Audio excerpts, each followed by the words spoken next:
Mortgage fraud is not a victimless crime. I didn't know where to turn for help. When I got out of prison in '97 and off parole, I set out to beat the system again. Based upon the numbers that we see and what we deal with on a daily basis, we're looking at an $86 billion problem. That's with a B.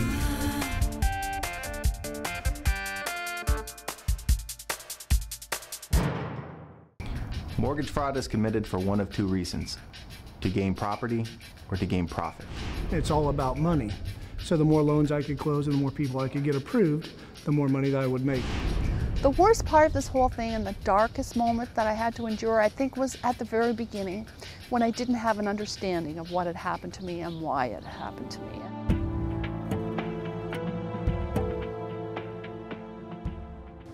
I sold my house. I found a new residence to buy and went to my bank to arrange mortgage on the new property that I was about to purchase. Much to my surprise, when I went in to see Mary at the bank, she said, "Sue, sit down. You don't own the house. You've been the victim of mortgage fraud." I know, but it happened. I'm sorry.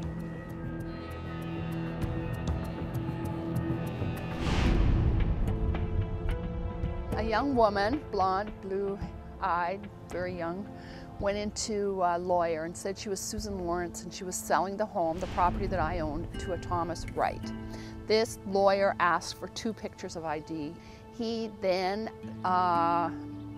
processed the paperwork and put it through another law firm with the so-called Thomas Wright, that I don't even know if he really exists or not, and sold the property to him. And then he got the mortgage based on all the fake ID that he presented to that mortgage company. Identity theft can play a role in many crimes, to include mortgage fraud.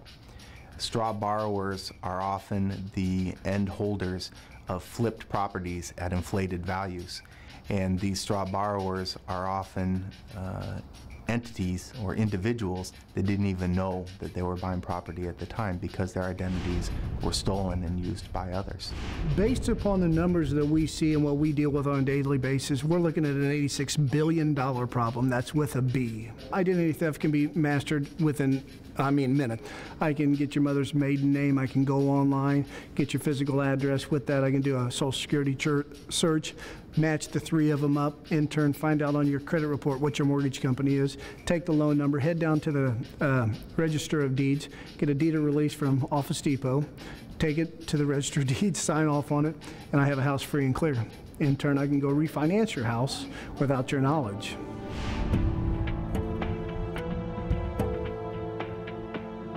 I'd been receiving statements from Maple Trust to a Thomas Wright at my address. I opened it, and sure enough, it was a statement for a mortgage on my property to the tune of almost $300,000.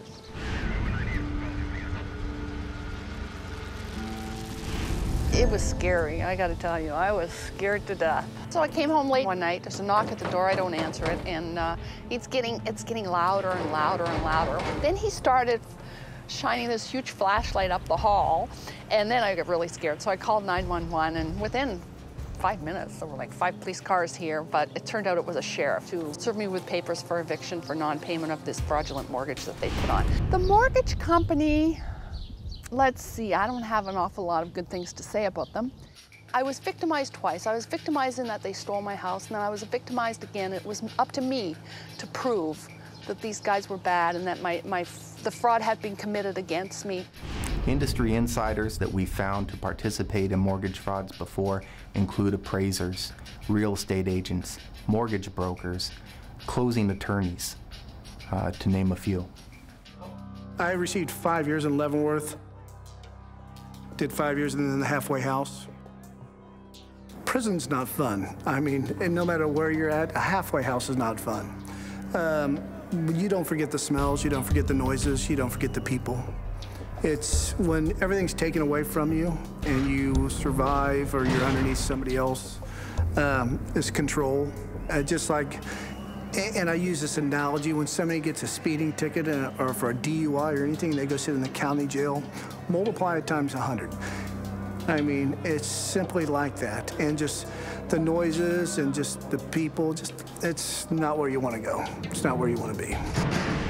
When I got out of prison in '97 and off parole, I simply went undercover myself and been hired by 3 of the largest banks as a convicted federal felon. I teach and train and educate the industry on mortgage fraud. The FBI currently has over 1,100 mortgage fraud pending investigations, up 38% from 1 year ago and 111% from 3 years ago. $24 million was the actual loss. $100 million we got away with, which is $124 million. The $100 million went defunct after the fact, so the total loss would have been $124 million. The most devastating frauds that we've investigated have included entire mortgage fraud rings where someone from every stage in the purchase of a property transaction is involved in the scheme. We committed a mortgage fraud from the inside out. We started off making false statements on our standard 1003 form, the loan application, by coaching the consumer on what to do. In turn, if that didn't work, we would then wait till the consumer was gone and then alter and change their documents for them. In this particular case, I had found somebody who worked for the credit reporting agencies who could alter and change. She was in the data department, so she could change the credit reports. She loved to smoke dope. She couldn't afford it.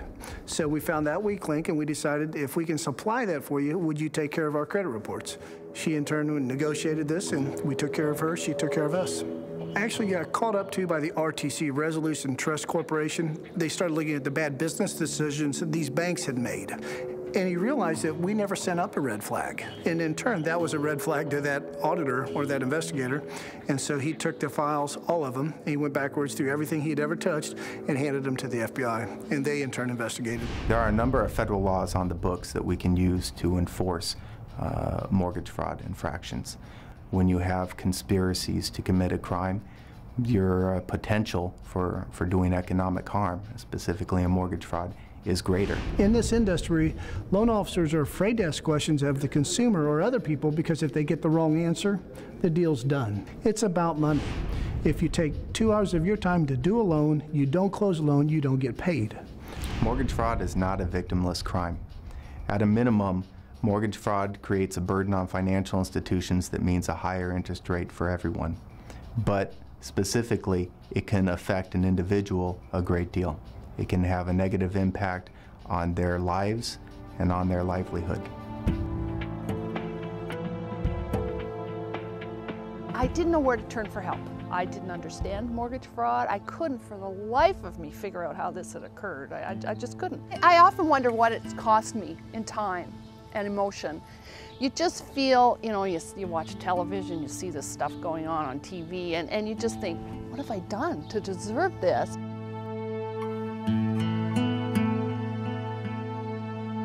The harm to the cause, if there was a fraudulent connection made, is calamitous. He has hurt the charities who are trying to raise funds. It's outrageous that money would be siphoned off for suspect purposes. Fundraising is everything to us. We don't receive any government funding, so the only money we have to operate on is from donors themselves.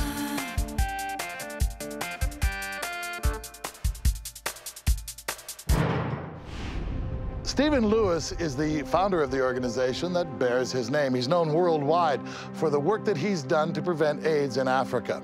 Overwhelming majority of contributions to the foundation come from individuals. Between 50 and 60,000 have made contributions. Almost nothing from the corporate sector, almost nothing from the foundation sector, almost nothing from the government. The harm to the cause, if there was a fraudulent connection made, is calamitous. The whole foundation has been built on the basis of integrity. Unfortunately, the legitimate charities are all impacted by frauds that are perpetrated against charities, as well as the sham charities that are exposed, because donors are then much more skeptical. Sometimes they might even associate certain types of organizations and certain types of causes with fraud. Camp Uchigas is a special camp for children with cancer. They rely heavily on private donations for funding and have made it a policy not to canvass door to door. So it came as a big surprise to camp president Rob Dryden when he learned that someone was claiming to represent their camp in door-to-door solicitation. One of our donors called us and let us know that someone had come to them and asked for money on our behalf. And when we asked what it was about, it was no relation to any event that was happening, so we explained to them that they weren't operating on our behalf, and then we called the police. It becomes a vehicle then, since people are so generous, for those scoundrels who would wish to bilk the process. In January 2006, he came to the door, which is not that unusual for our neighborhood, and said he'd been here last year. Did I remember him? Today, perhaps you could help us with $50 or $100. It'd be really great. All right, can you hold on just a moment? I know my husband had given previously, and so I donated another $20. He then gave us his charitable tax receipt with the charity listed on the bottom and the registration number, which is supposed to confirm that, in fact, he is a charity. I did ask for a brochure from the charity. Can you give me some sort of brochure or flyer? And he told me he had just run out. We checked on the website with the name of the alleged charity and the charity number on the bottom of the receipt. It indicated that, in fact, it was not a charity, which meant that he was a fraud and that we would not be getting our tax credit. The effect is that the legitimate charities are then subject to much greater regulation and oversight by government agencies and regulators, making their administrative efforts much more difficult. It's outrageous that money would be siphoned off for suspect purposes. We do a lot of great work, and we work very hard at making sure people know who we are and what we stand for. And integrity in this business is primary. And when someone goes and uses your name and takes money from someone, that donor doesn't receive a tax receipt, doesn't receive a thank you letter, it undermines everything that we've been trying to do. Well, thank you very much. It is a white-collar crime in the sense that he hasn't physically hurt people in the community. However, he has hurt the charities who are trying to raise funds legitimately, and he's also hurt the individuals from whom he's taken money.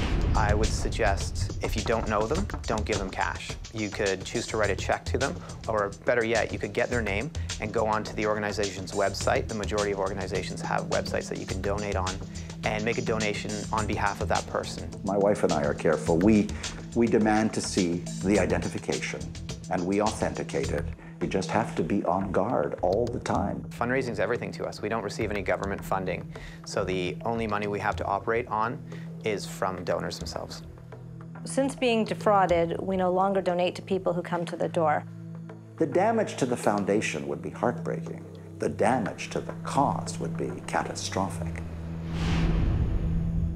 We believe that there are over 10,000 victims in this fraud scheme. They got you both coming and going. And I never suspected that anyone would take my images and pilfer them, but that's what she did.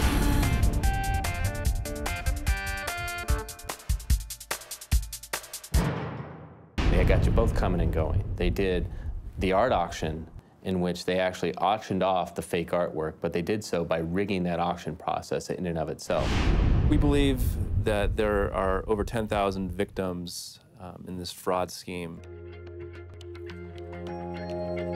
She had my images in her control, and I never suspected that anyone would take my images and pilfer them, but that's what she did.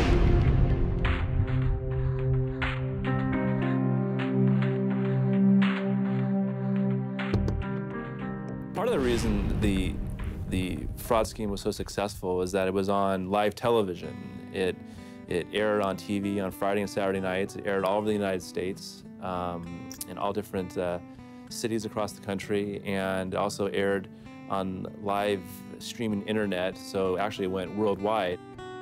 Good evening, ladies and gentlemen, and welcome back to Fine Art Treasures Live Art Gallery. When people watch a show and are buying products, in this particular case, art, from a live TV show, the fact that it's on TV gives it some sense of legitimacy. So I think people felt it was a safe purchase, because if it was fake, they wouldn't be on the air. Close and personal, folks.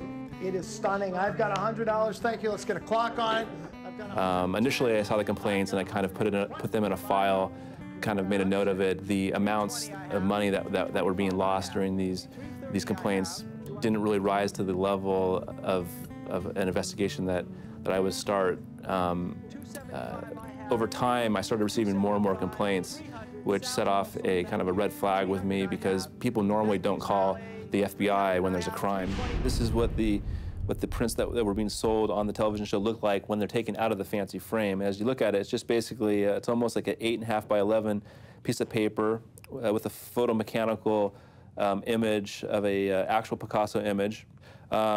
This is a piece actually that the FBI purchased during the investigation, and we paid approximately $5,000 for this piece of art. They had got you both coming and going. They did the art auction, in which they actually auctioned off the fake artwork, but they did so by rigging that auction process in and of itself. We have $225, we have $240. Clock, please, $250. They would have fake calls and fake bids that they would use to run up the price of their fake art that they would sell. And the second part of that was, completely selling, moreover than not, false and fraudulent artwork to their customers. And so when I say coming and going, they actually made you pay more for the fake art by running up the price through those fake bids. Get the detail in this. It's just great. And you know what's fabulous about these pieces is because he was a war correspondent, during this time, he saw these actual events firsthand. This is firsthand. They told their victims that the art that they were purchasing was worth anywhere up to $80,000, $90,000. They would tell them, this is for your grandchildren's college. And often when they were using their propped fake art, they would say, this isn't a deal, this is a steal.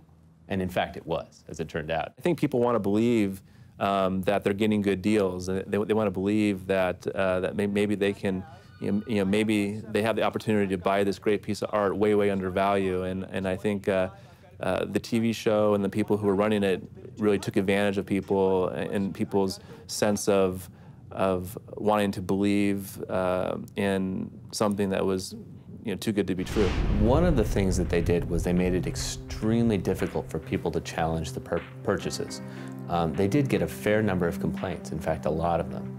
And when they actually got the artwork sent to them, it wasn't that hard to tell for some people that this was not what it purported to be. And what the company did, what these two people did essentially, was aggressively fight anybody who complained. Most of their purchases were via credit card, and people would want to cancel those transactions. And the company was able to use the evidence of the certificates of authenticity and the fact that they, in fact, delivered the goods to successfully fight off the overwhelming majority of those complaints for a period of time. Charlene Mitchell had no idea for a period of time that her art, her work, was being sold at auction at Fine Art Treasures Gallery. I first discovered I was defrauded when a man approached me to buy my artwork because he said he had bought some from a source I had never heard of and wished to purchase more. The main thing, I think, is in this kind of day and age, and in this global economy, the fraud schemes that have been thought up by criminals around the world have become more and more sophisticated. The quality of much of her work was very poor. She used the cheapest ink she could to print these giclées, and after a while the print might look okay when you first get it, but after a while the colors change and it's hideous. Yeah, one of the things that they did was have fake certificates of authenticity that they had either purchased through another supplier or simply printed up themselves. Hurts the value, it hurts your reputation, doesn't do you any good. You can barely get a piece framed for $360, let alone triple matted and a Marc Chagall piece. Everyone thinks they can get away with it at some point. And what ends up getting you in the end, what ends up getting these crooks in the end, is their greed. The greed takes over. The amount of money they're making is so great that they can't stop.